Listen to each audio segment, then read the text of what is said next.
Muy bien, hermanos, vamos a continuar nuestro estudio en el libro de Gálatas. Y antes de poder empezar este sermón, quisiera hacerles una pregunta. ¿Cómo nosotros podemos encontrar la manera de que en alguna actividad específica podamos nosotros identificar las cosas falsas? Imagínense un banquero, una persona que está en la caja recibiendo dinero siempre. ¿Qué puede hacer esa persona para que en el momento de que llegue un billete falso lo pueda identificar fácilmente? O alguien que sea de control de calidad, incluso una ama de casa, o alguien que va a comprar por lo general al mercado y ve los productos y dice: no, este no sirve realmente, este pescado no está rico como dicen algunos, está pasado, frisado creo que le llaman. ¿Cómo podemos nosotros hacer para tener esa habilidad de identificar las cosas falsas? Y la única manera es saber lo que es verdadero, saber lo que es correcto. Y así, hermanos, nosotros al continuar en esta carta que el apóstol Pablo escribió a los Gálatas, nosotros necesitamos también saber qué evangelio, o cuál fue el evangelio que Pablo les predicó a las iglesias de Galacia, que luego el apóstol los acusa a ellos diciéndole: ustedes se han desviado de la verdad, ustedes se han apartado del evangelio y han abrazado un evangelio distinto. Nosotros necesitamos saber eso, hermanos. Necesitamos saber qué evangelio predicó justamente el apóstol Pablo. Y nosotros ahora estamos, hermanos, en esta parte conocida como el exordio, que es justamente desde el versículo 6 hasta el versículo 10. Ya hemos visto desde el versículo 6 hasta el 7 que había un problema en las iglesias de Galacia. Ese problema era que ellos se habían desviado tan prontamente, habían abandonado la gracia del Señor Jesucristo, y que eso fue a causa de los enemigos de la verdad, enemigos que engañaban a las iglesias de Galacia presentando un evangelio falso. El apóstol dice en el versículo 6 y 7: me maravillo de que tan pronto hayáis abandonado al que os llamó por la gracia de Cristo para seguir un evangelio diferente, que en realidad no es otro evangelio, solo que hay algunos que os perturban y quieren pervertir el evangelio de Cristo. Pablo sabía que había un problema en las iglesias de Galacia, y ese problema era que ellos se habían desviado de la verdad. Pero en el versículo 8 y 9, él trata con una sentencia para estas personas que predican un evangelio diferente. Dice: pero si aún nosotros o un ángel del cielo os predica o os anunciare un evangelio contrario al que hemos anunciado, sea anatema. Como hemos dicho antes, también repito ahora: si alguno os anuncia un evangelio contrario al que recibisteis, sea anatema. Y finalmente en el versículo 10 dice: porque ¿busco ahora el favor de los hombres o el de Dios? ¿O me esfuerzo por agradar a los hombres? Si yo todavía estuviera tratando de agradar a los hombres, no sería siervo de Cristo. En esta segunda sección, que va del versículo 8 al 9, Pablo da una sentencia severa sobre aquellos que predican un evangelio diferente. Sea anatema. Pero antes de decir algo como eso, ser anatema, él dice claramente que ellos se habían desviado, se habían ido a un evangelio contrario, y que cualquiera que predica un evangelio contrario al que ellos han recibido tendrán como consecuencia esta sentencia. Entonces la pregunta es para nosotros: ¿qué evangelio es el que Pablo predicó en las iglesias de Galacia? ¿Qué es lo que Pablo enseñó en estas iglesias de tal manera que dice: si alguien predica algo distinto a esto, es culpable de maldición? Y para eso, hermanos, necesitamos por favor ir al libro de Hechos, capítulo 13, del versículo del 13 al 41, y aquí nos vamos a introducir en un sermón que dio el apóstol Pablo en una sinagoga judía en la ciudad de Antioquía de Pisidia. Esta ciudad es una de las cuales donde el apóstol Pablo comenzó a predicar el evangelio de nuestro Señor Jesucristo. Hechos capítulo 13 del 13 al 41. Y el título de este sermón lo he colocado: el evangelio que Pablo predicó en Galacia. Tengo dos puntos principales: el contexto de la predicación del Evangelio en Galacia y el mensaje del Evangelio predicado en Galacia. Así que, hermanos, les invito por favor a orar una vez más para que el Señor nos guíe al profundizar su palabra. Inclinen su rostro, por favor. Señor, te damos gracias, Padre, por el privilegio que tenemos de escuchar su bendita palabra, Señor, y haber registrado, Señor, el mensaje que usted trae al mundo entero, Señor, para salvación. Te ruego, Señor, que uses esta vida débil, Señor, para que tu nombre sea glorificado, Señor, y que al predicar tu santa palabra, Señor, tu pueblo sea animado, Señor, a seguir confiando en ti. Pero también aquellos que no han puesto su confianza, Señor, en el único Salvador, hoy, Señor, sea un día de salvación para ellos. Bendícenos, Padre, en el nombre de Cristo Jesús. Amén. Entonces, hermanos, veamos nuestro primer punto, el contexto de la predicación del Evangelio. Hermanos, voy a hacer algo monumental porque voy a tener que hablar desde el versículo 13 hasta el 41, así que no voy a ser muy profundo en ciertos pasajes, pero quiero que usted vea todo lo que se está orquestando en estos pasajes, específicamente la situación, el contexto donde se predicó el Evangelio y el contenido que el apóstol Pablo predicó allí. Versículo 13, el contexto, del 13 hasta el 16. Dice: Pablo y sus compañeros zarparon de Pafos y llegaron a Perge de Panfilia, pero Juan, apartándose de ellos, regresó a Jerusalén, mas ellos, saliendo de Perge, llegaron a Antioquía de Pisidia. Y en el día de reposo entraron en la sinagoga y se sentaron. Después de la lectura de la ley y los profetas, los oficiales de la sinagoga les mandaron a decir: hermanos, si tenéis alguna palabra de exhortación para el pueblo, hablad. Pablo levantó y haciendo señal con la mano dijo: hombres de Israel, y vosotros que teméis a Dios, escuchad. Hermanos, la pregunta es: ¿por qué Pablo está allí en ese lugar llamada Antioquía de Pisidia? Y bueno, nosotros sabemos que el apóstol Pablo ha sido salvado para poder llevar el Evangelio a los gentiles. Y en el versículo 2 del capítulo 13, del versículo 2 y 3, vemos que el Señor mismo comisionó a Pablo para esta obra. Dice: mientras ministraban al Señor y ayunaban, el Espíritu Santo dijo: apartadme a Bernabé y a Saulo para la obra que los he llamado. Entonces, después de ayunar y orar y haber impuesto las manos sobre ellos, los enviaron. Pablo llega a Antioquía de Pisidia porque había sido enviado, comisionado por Dios mismo a predicar el Evangelio. Y Antioquía de Pisidia era justamente una ciudad que se encontraba en las regiones de Galacia.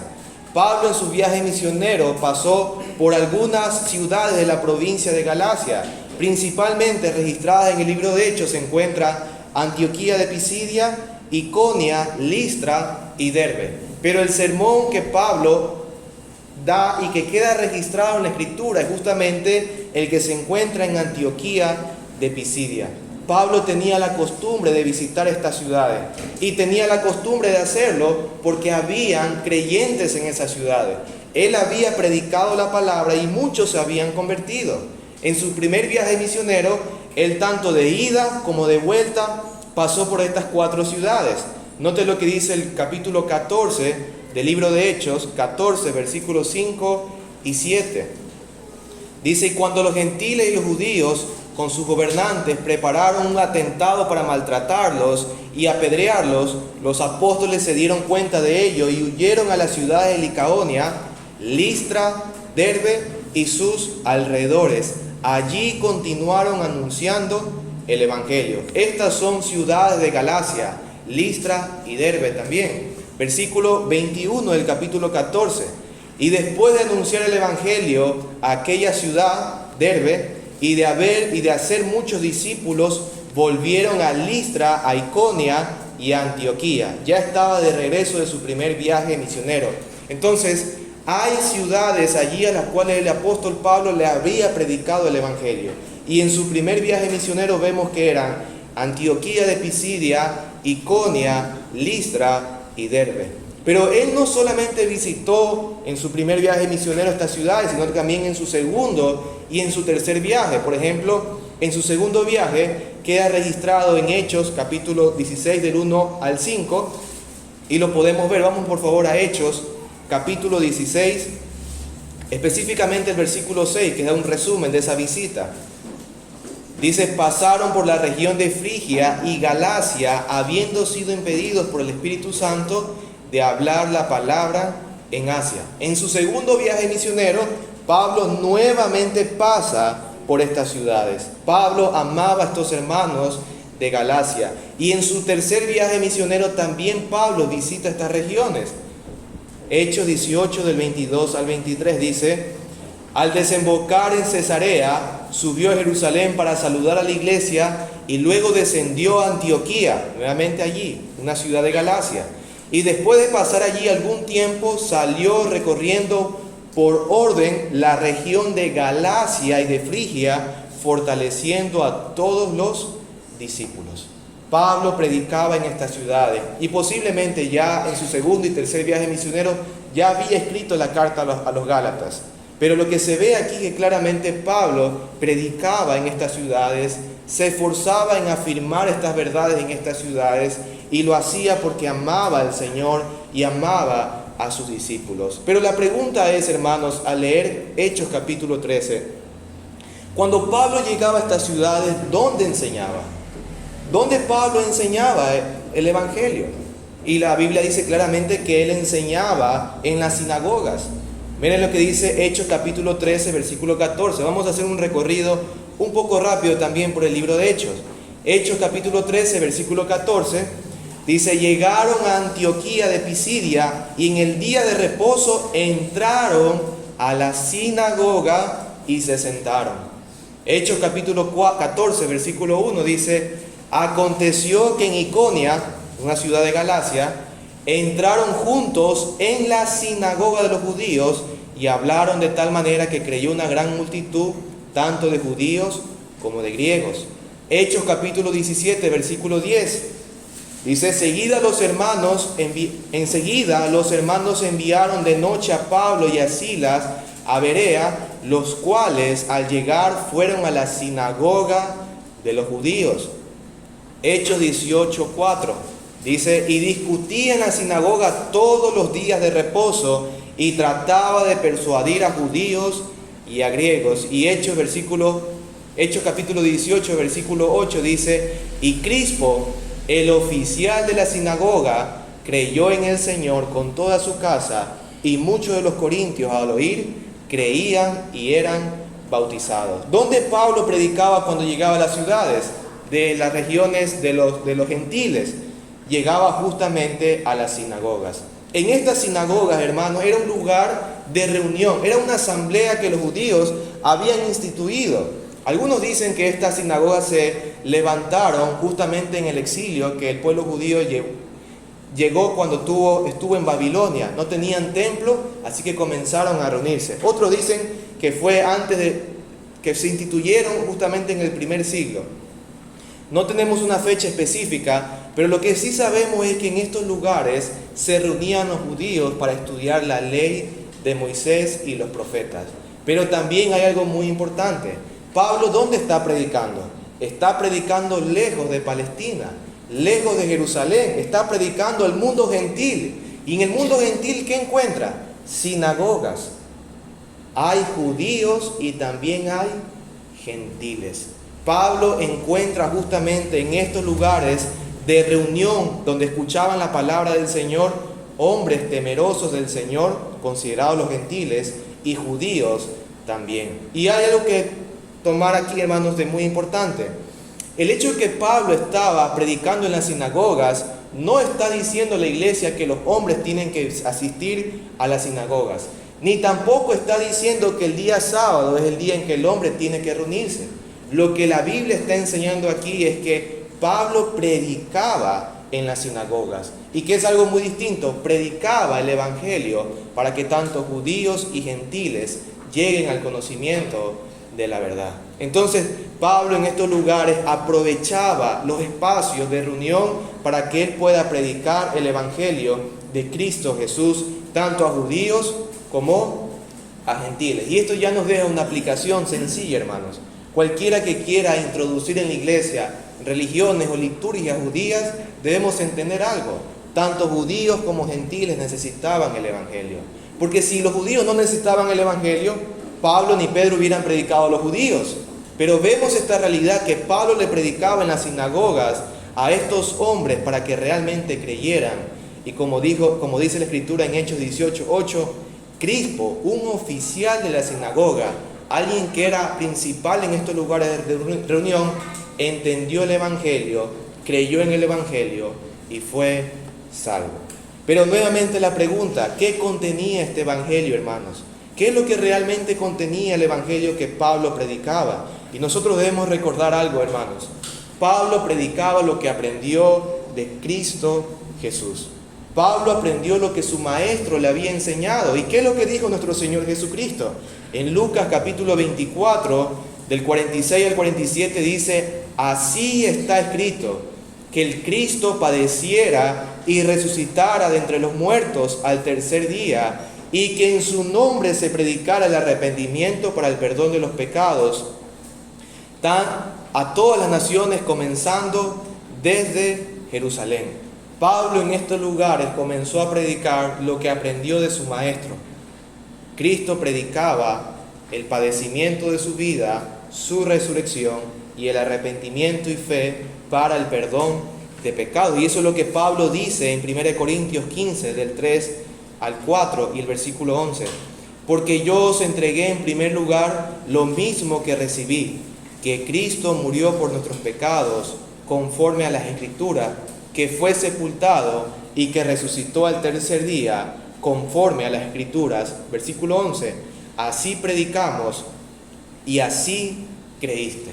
Pablo dice: yo predico lo que yo recibí ¿de quién? De Cristo Jesús, sin adulterio, sin cambio, sin ninguna modificación. Yo predico esto. Y eso es lo que nosotros vemos en las sinagogas que el apóstol Pablo estaba predicando. En las sinagogas, hermanos, la ley de Dios era anunciada, los profetas eran leídos y se permitían también que algunos hombres instruyeran al pueblo en la verdad de Dios. Pero quienes participaban no solamente eran judíos, sino también gentiles que tenían un temor por Dios, por el Dios de Israel. En estos centros de reunión el Evangelio fue predicado. Pablo demostró al predicar en las sinagogas de los judíos la necesidad que tenían ellos y los gentiles de escuchar las buenas nuevas de salvación del Evangelio. Y hermanos, esto es importante. El Evangelio se trata de la persona de Cristo Jesús. El Evangelio se trata de aquel Salvador que había sido prometido para poder traer salvación al mundo entero. Pero que este Salvador iba a padecer y a resucitar conforme a las Escrituras, para la esperanza de los pecadores. Así que, hermanos, al ver el contexto de esta predicación que hace el apóstol Pablo en las ciudades de Galacia, específicamente en la ciudad de Antioquía de Pisidia, hemos de preguntarnos, para manera de aplicación, ¿qué es lo que el Señor nos llama a ver en esta breve explicación de su contexto? Y lo primero que nosotros necesitamos hacer es que debemos recordar que el mensaje del Evangelio es el mensaje que el mundo necesita. Hermanos, Pablo predicaba únicamente el mensaje del Evangelio al mundo entero, tanto a judíos como gentiles, porque eso era lo que ellos necesitaban.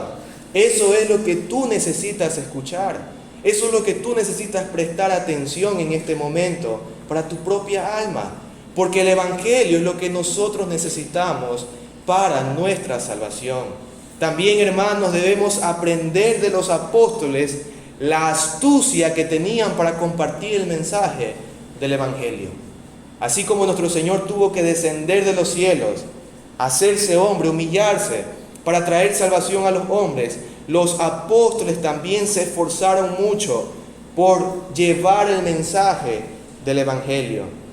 Y nosotros, hermanos, debemos considerar que Dios puede salvar incluso al más vil pecador, puede salvar a los más perversos, pero debe entender usted algo, que lo va a hacer a través de ¿qué? De la predicación del Evangelio. Y si usted es alguien que ha sido salvado por la gracia del Señor, usted como hombre y mujer debe esforzarse, salir de su comodidad y esforzarse para que otros puedan conocer el Evangelio de Cristo Jesús. ¿Sabes cuántas veces Pablo recibió insultos, azotes, piedras en su cabeza? Muchas veces. Y lo hizo ¿por qué? Por compartir el Evangelio de Cristo Jesús. Hermanos, si usted ha sido salvado por la gracia del Señor, no ha sido salvado para que esté allí en su asiento y venga cada domingo simplemente a escuchar la palabra del Señor, sino que ha sido salvado para que también anuncie con astucia, con inteligencia, con sabiduría la palabra del Señor. Pregúntate a tu propia alma, ¿cuándo fue la última vez que le hablé a alguien del Evangelio? ¿Qué hice yo intencionalmente para que otros conocieran de Cristo Jesús? Son cosas que nosotros necesitamos recordar, hermanos, porque nuestra vida necesita hacer lo que el Señor nos manda, predicar su santa palabra, y tenemos a los apóstoles como ejemplos de esfuerzo, de astucia, de inteligencia, de sabiduría, de cómo predicar el Evangelio. Alrededor tuyo hay muchas personas que no conocen al Señor. Mi pregunta es, ¿qué está haciendo tu alma para poder llevarle el mensaje del Evangelio? Necesitamos esforzarnos en esto. Pero también debemos recordar que a pesar de la oposición que el Evangelio causa en la sociedad, somos llamados a proclamar fielmente la verdad. Piense esto, Pablo recibió muchas calamidades por predicar el Evangelio, pero Pablo estaba seguro de algo. El Evangelio que yo predico, aunque cause alboroto en esta sociedad, no lo voy a cambiar por nada del mundo. ¿Por qué? Porque es el Evangelio el que glorifica al Señor. Y ese Evangelio es el que yo voy a predicar. Claro, lo hemos de predicar con amor, con paciencia, con sabiduría. Pero cuando las cosas sean adversas hacia nosotros, nunca hemos de considerar que ese Evangelio bendito deba ser cambiado en nuestros labios, porque hay una maldición para todo aquel que cambia el discurso o el mensaje del Evangelio.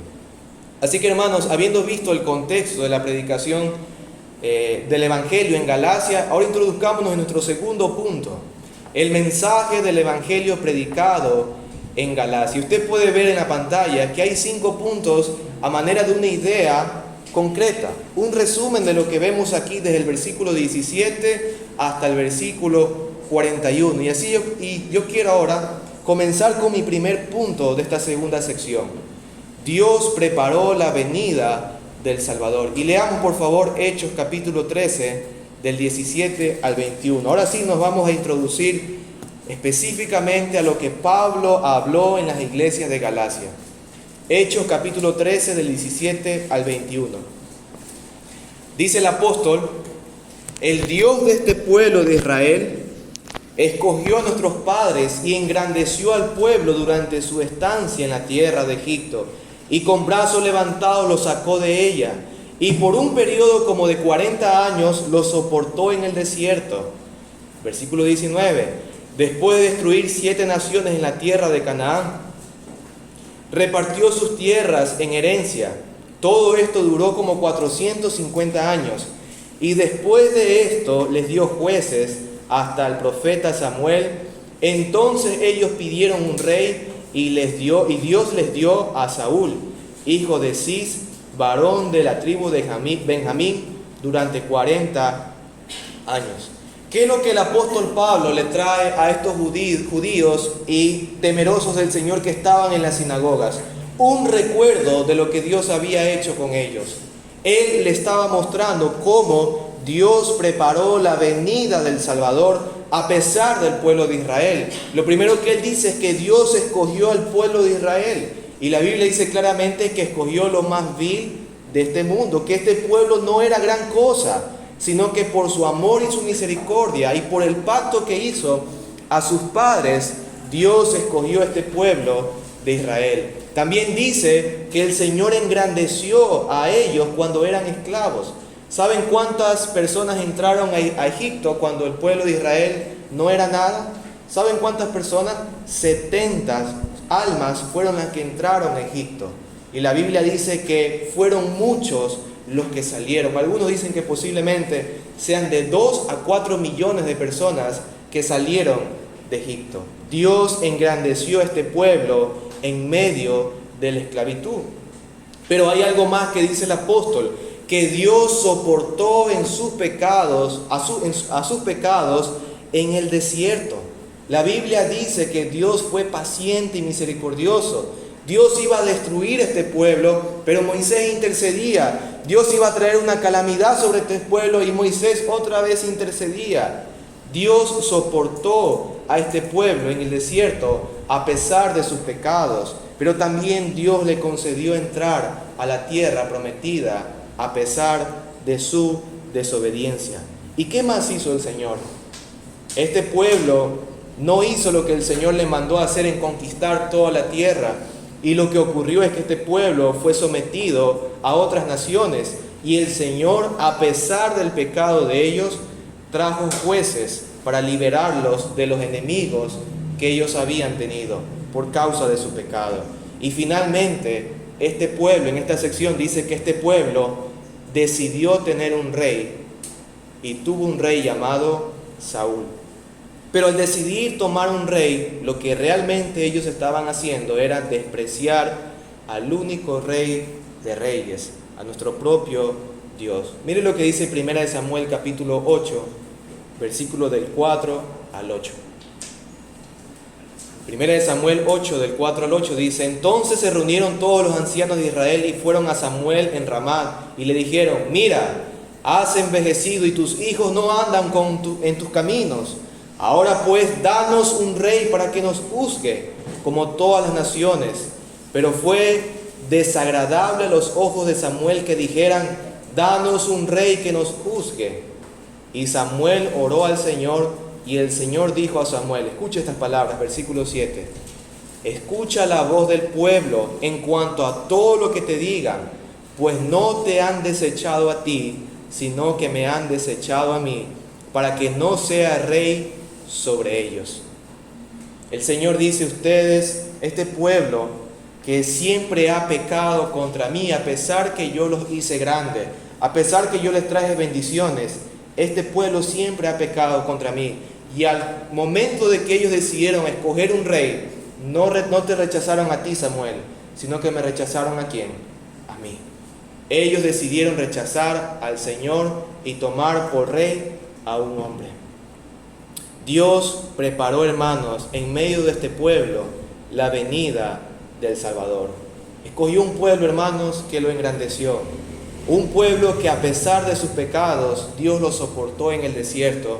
Y Dios aún así los mantenía con vida por la promesa que había hecho a sus padres, basado en este pacto de redención que el Señor había prometido.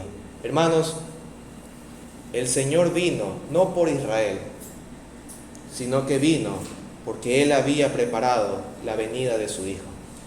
El Señor vino, nuestro Señor Jesucristo vino, porque Él en su santa y bendita voluntad y soberanía, a pesar de un pueblo rebelde, el Señor trajo su promesa y la cumplió. Pero veamos el segundo punto, hermanos. No solamente hemos de considerar que el Señor preparó la venida del Salvador, sino que también Él anunció en quién se cumpliría la promesa. Y eso es lo que el apóstol dice en esta sinagoga de reunión que estaban teniendo. Versículo 22 al 25. Después de quitarlo, o sea, Saúl, después de quitarlo a Saúl, le levantó por rey a David, del cual Dios también testificó y dijo: he hallado a David, hijo de Isaí, un hombre conforme a mi corazón, que hará toda mi voluntad. De la descendencia de éste, conforme a la promesa, Dios ha dado a Israel un Salvador, Jesús, después de que Juan predicó antes de su venida un bautismo de arrepentimiento a todo el pueblo de Israel. Cuando Juan estaba a punto de terminar su carrera, decía: ¿qué pensáis que soy yo? Yo no soy el Cristo, mas he aquí, viene tras mí uno de quien yo no soy digno de desatar las sandalias de sus pies.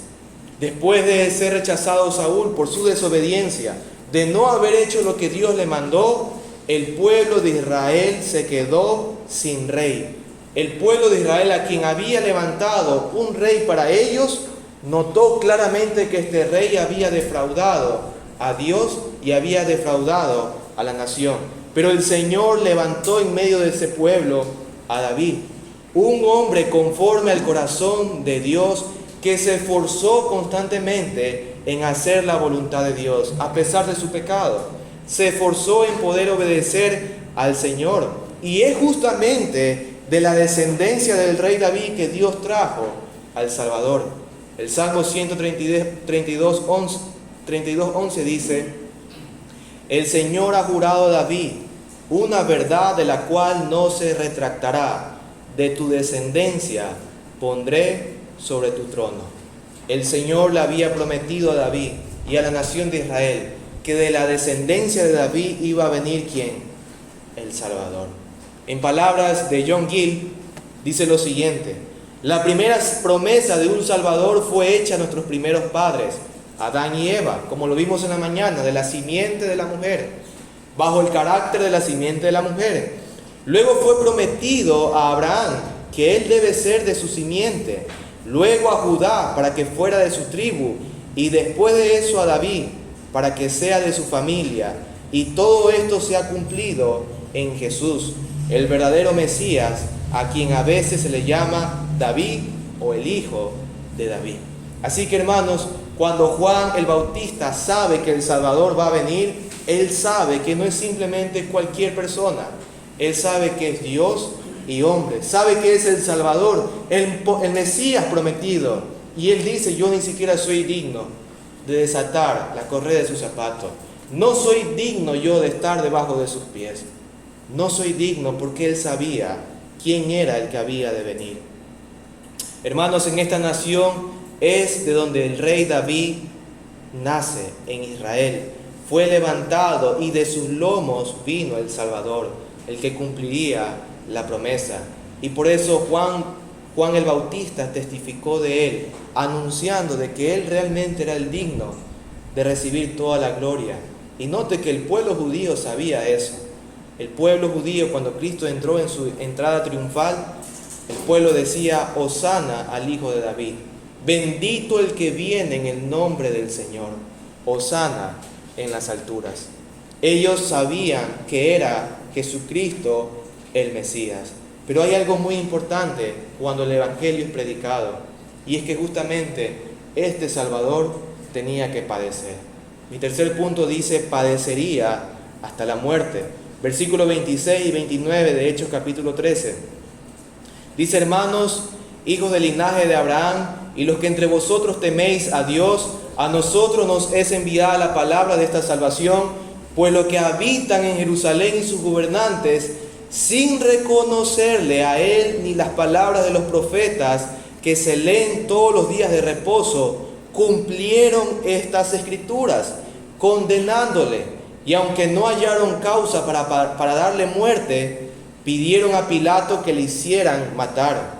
Y cuando habían cumplido todo lo que estaba escrito acerca de él, le bajaron de la cruz y le pusieron en el sepulcro.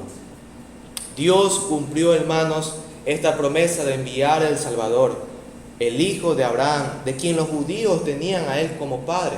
Ellos decían: nuestro padre es Abraham, y la simiente que venía de Abraham era el Salvador, y Dios envió a ese Salvador, cumplió su promesa. Pero este Salvador, hermanos, padeció en las manos ¿de quién? Del propio pueblo judío y de los gobernantes de aquel tiempo, gobernantes romanos.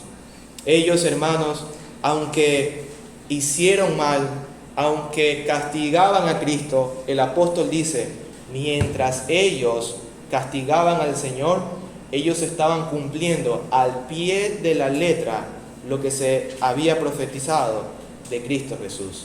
Mientras ellos lo golpeaban y le tiraban de la barba, se cumplía Isaías 56, que dice: di mis espaldas a los que me irían,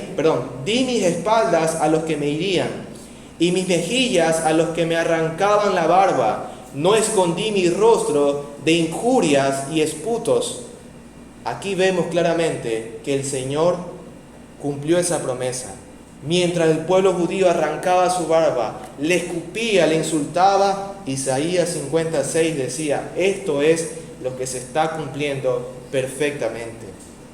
Mientras ellos crucificaban, se cumplía lo que dice el Salmo 22:16, porque perros me han rodeado, me han cercado cuadrilla de malhechores, me horadaron las manos y los pies, es decir, me perforaron las manos y los pies.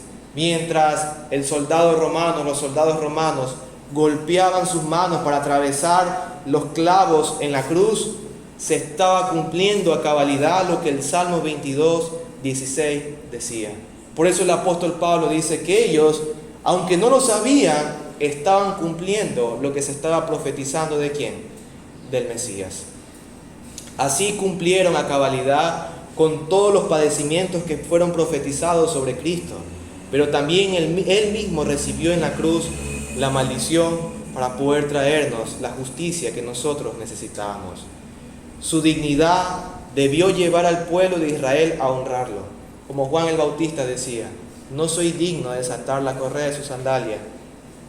Pero la Escritura anunció por medio de los profetas que el Salvador padecería hasta la muerte, porque no lo quisieron reconocer como el santo, sino como a un pecador, como a un ladrón en medio de ellos. Pero hay algo todavía que el Evangelio nos pronuncia, y es que no solamente el Señor orquestó o guió la venida de su Salvador, sino que también permitió que su Salvador, que había padecido, resucitara con poder. Y ese es mi cuarto punto. Dios lo resucitó con poder. Versículo del 30 al 37 de Hechos capítulo 13. Pero Dios lo levantó de entre los muertos, y por muchos días se apareció a los que habían subido con él a Galilea, a Jerusalén, los cuales ahora son sus testigos ante el pueblo. Y nosotros anunciamos la buena nueva de la promesa hecha a los padres. Dios ha cumplido a nuestros hijos al resucitar a Jesús, como también está escrito en el Salmo 2, mi hijo eres tú, yo te he engendrado hoy. Y en cuanto a lo que le resucitó entre los muertos para nunca más volver a corrupción, Dios ha hablado de esta manera, os daré las santas y fieles misericordias prometidas a David. Versículo 35, por tanto dice también en otro salmo, no permitirás que tu santo vea corrupción, porque David, después de haber servido el propósito de Dios en su propia generación, durmió y fue sepultado con sus padres y vio corrupción. 37. Pero aquel a quien Dios resucitó no vio corrupción. Cristo, hermanos, no solamente murió, sino que también Él resucitó. Y esto es algo muy importante en la predicación del Evangelio. Nosotros no predicamos a un Salvador que murió y no resucitó, sino a alguien que realmente resucitó, que realmente trae esperanza a los pecadores. Y del versículo 30 hasta el 37 el apóstol dice, realmente el Cristo resucitó porque Dios había dicho que su ungido, que su Mesías, no iba a haber corrupción. Pero en medio de esta predicación de la resurrección, Él da tres cosas a manera de consecuencia. Él primero dice que la resurrección y sus beneficios fue algo que profetizó el Señor. Y en esta porción el apóstol Pablo trae tres pasajes del Antiguo Testamento para afirmar de que realmente Cristo tenía que resucitar y que por medio de Él iban a venir las bendiciones. Piensa un momento, si tú fueras judío en ese momento en la sinagoga, si tú estuvieras allí y alguien te dice, pero Cristo, ¿y quién es Cristo? Él tenía que morir, Él murió. ¿Y qué más? Pablo dice, Él tenía que morir y resucitar para que las bendiciones de David que habían sido anunciadas a nuestros padres también vengan a nosotros. Y entonces Pablo trae tres pasajes del Antiguo Testamento y los presenta delante de ellos como evidencia clara de los beneficios de Cristo Jesús. Los primeros dos pasajes no tienen mucha relación con la resurrección, pero sí hacen un énfasis en los beneficios que trae Cristo. Él cita el Salmo 2:7 y él dice, ciertamente anunciaré el decreto del Señor que me dijo, mi hijo eres tú, yo te he engendrado hoy. Los judíos tenían una práctica de que cuando alguien citaba un versículo de un salmo, ellos sabían que estaban haciendo una referencia a todo el salmo. Pablo cita el Salmo 2.7, pero no está citando solamente este versículo, sino que cita todo el Salmo 2. Y lo que está haciendo es recordarle a los judíos que el Salvador, aquel que había prometido el Señor era aquel que se iba a levantar, iba a ser el juez sobre todas las naciones, el gobernante de todas las naciones. Pablo también les recuerda a ellos, a los judíos que estaban allí, a los gentiles que habían escuchado de la ley del Señor, que el Mesías iba a traer las bienaventuranzas y las misericordias de David. Y él cita Isaías 55.3. Note lo que dice este pasaje: inclinad vuestro oído y venid a mí, escuchad y vivirá vuestra alma, y haré con vosotros un pacto eterno, conforme a las fieles misericordias mostradas a David. El apóstol Pablo dice: el Mesías es el descendiente de David, es aquel ungido que Dios había prometido a David. Y entiendan algo: las bendiciones y las misericordias de David, aunque él esté muerto, van a estar permanentes ¿en quién? En Cristo Jesús, porque él murió y resucitó. Pero finalmente él también cita de manera ya muy clara y explícita la resurrección de Cristo. Y él cita el Salmo 16.10. Él dice: pues tú no abandonarás mi alma en el Seol, ni permitirás a tu santo ver corrupción. Aquí el santo se refiere justamente a nuestro Señor Jesucristo. Y lo que está diciendo el apóstol Pablo es que el Señor había anunciado claramente que Él iba a resucitar. Por eso los padres y los profetas del Antiguo Testamento tenían esa esperanza de que ellos no permanecerían siempre en el Seol, porque el Mesías iba a resucitar, y por medio del Mesías todo aquel que confiaba en Él y tenía esa esperanza en Él iba a resucitar del Seol. Por eso había entre los judíos ciertas discusiones. Había algunos judíos que no creían en la resurrección, y Cristo les enseñaba claramente de la resurrección de los muertos, porque el Mesías iba a resucitar. Pero en esta porción, hermanos, no solamente el apóstol habla de las profecías y bendiciones que iban a venir a través del Mesías, sino también que el Mesías resucitó y fue notorio en muchas personas. Él se le apareció a muchos creyentes y también se le apareció a sus apóstoles. Y también dice el apóstol Pablo: los que vieron, creyeron y fueron testigos de Él. Versículo 32 dice: y nosotros anunciamos la buena nueva de que la promesa fue hecha a los padres. Dios ha cumplido a nuestros hijos al resucitar a Jesús. Los apóstoles dicen: Cristo fue prometido en su resurrección. Nosotros lo vimos resucitar y ahora nosotros testificamos de su resurrección. Por eso el apóstol dice: si Cristo no hubiera resucitado, vana sería nuestra fe. Pero porque Cristo resucitó, gloria a Dios, porque lo hemos visto y testificamos de Él. Pero también, hermanos, nosotros que hemos creído en Él, aunque no lo hemos visto con nuestros ojos espirituales lo han visto a Él, y ahora testificamos de Él. Aunque ellos, judíos y gobernantes, pensaron hacerle mal a Dios, a Jesucristo, Dios lo resucitó con poder, cumpliendo la promesa hecha a los padres de Israel, afirmando en los salmos de que su santo no verá corrupción. Es decir, se levantaría de la tumba con poder y traería las bendiciones para su pueblo.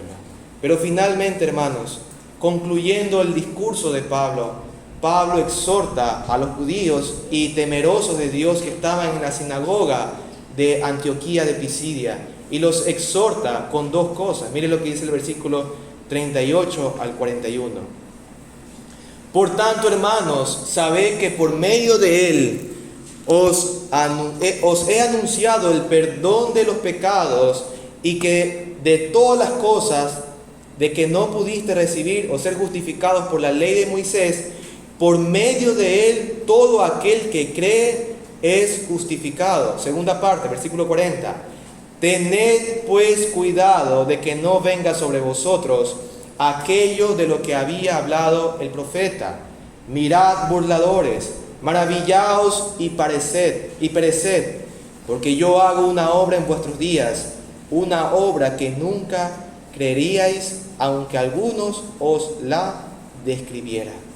Pablo afirma dos cosas, y la primera es la siguiente: él hace un llamado a saber la forma en la cual el hombre puede alcanzar perdón y justificación delante de Dios. Pablo dice claramente: sabed cómo el hombre es perdonado, cómo el hombre es justificado. No es por la ley de Moisés, no es por guardar los mandamientos, porque no podemos, es imposible guardar los mandamientos.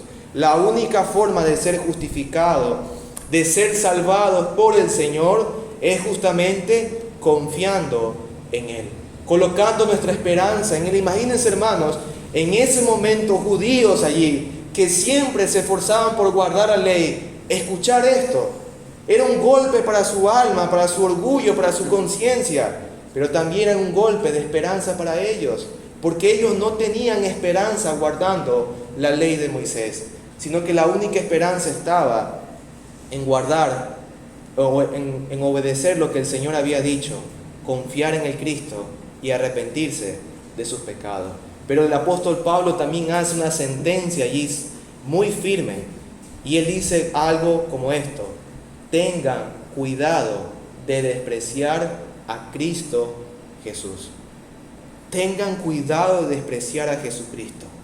Él los exhorta en ese momento y dice: miren, si ustedes están escuchando ahorita en el Evangelio, tengan cuidado. Tengan realmente cuidado. ¿Saben por qué? Porque el Señor dice claramente que puede acontecerles lo que el profeta dijo hace tiempo: burladores se van a sorprender.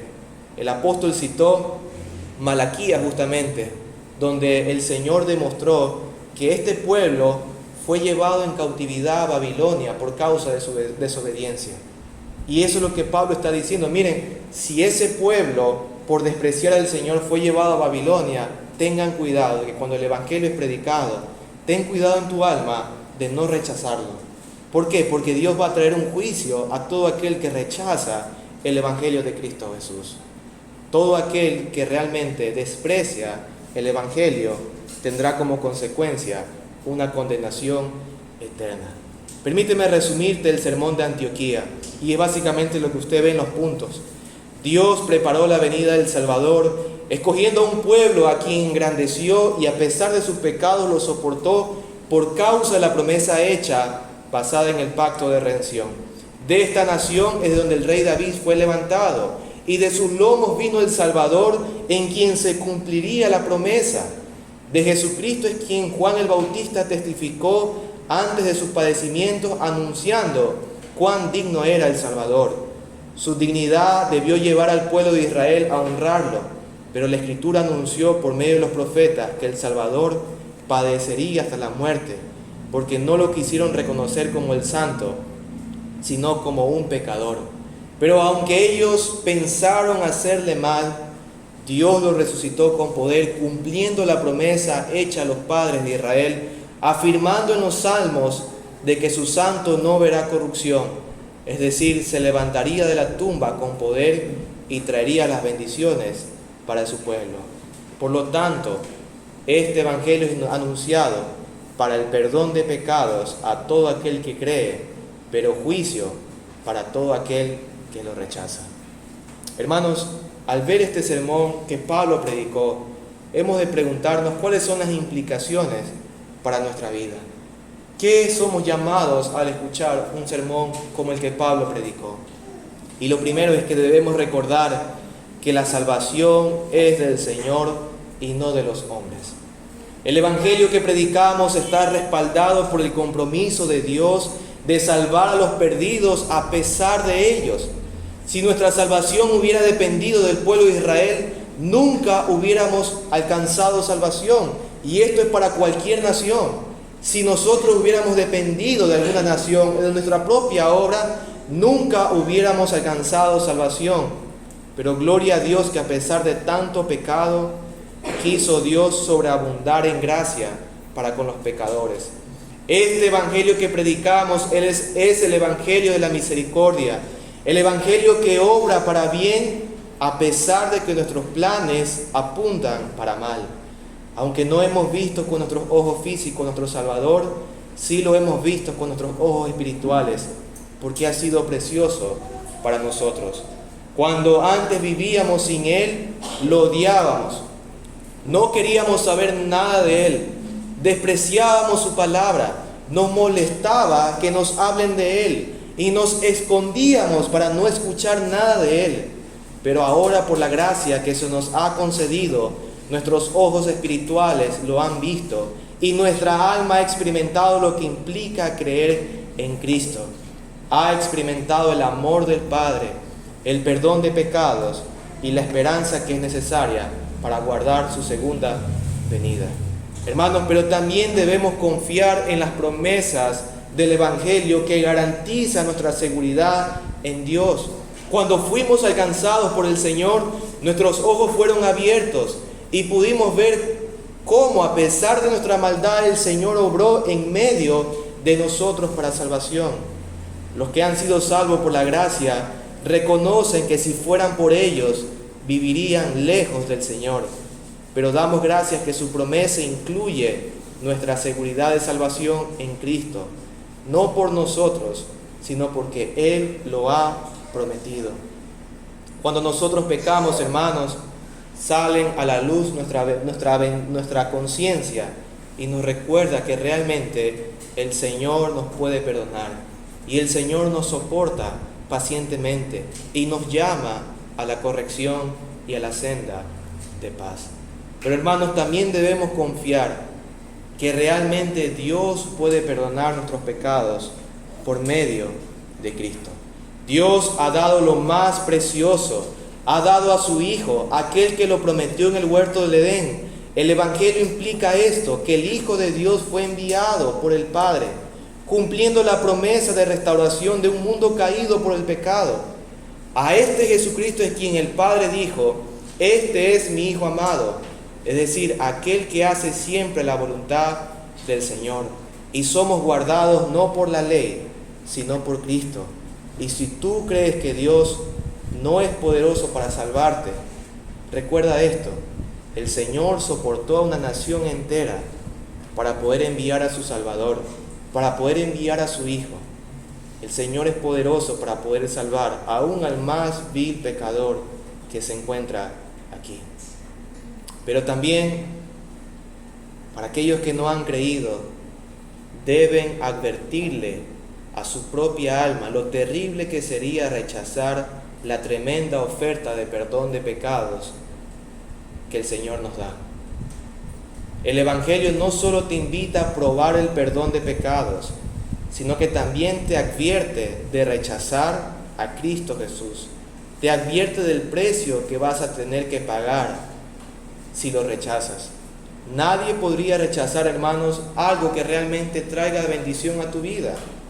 Así como no rechazas el plato de comida que te dan todos los días tus padres, así como no rechazas el dinero que recibes para el sustento de tus necesidades, así como no rechazas el aire que respiras para tu vida, así y mucho más debes de abrazar a Cristo Jesús.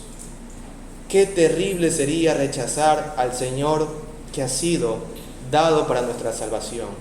La terrible consecuencia para nuestra vida de rechazar el Evangelio es doble. Por un lado, es la pérdida de alcanzar un bien eterno, y por otro lado, el recibir el justo juicio de Dios que condenaría tu vida por la eternidad.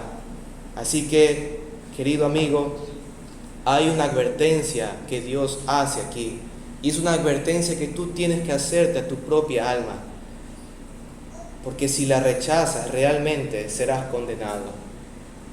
Y esta advertencia el Señor la expone para que tú puedas venir a Él. Si no consideras a Cristo por todas las bondades que Él puede traer a tu vida, te digo algo: considera a Cristo por todos los padecimientos eternos que vas a sufrir.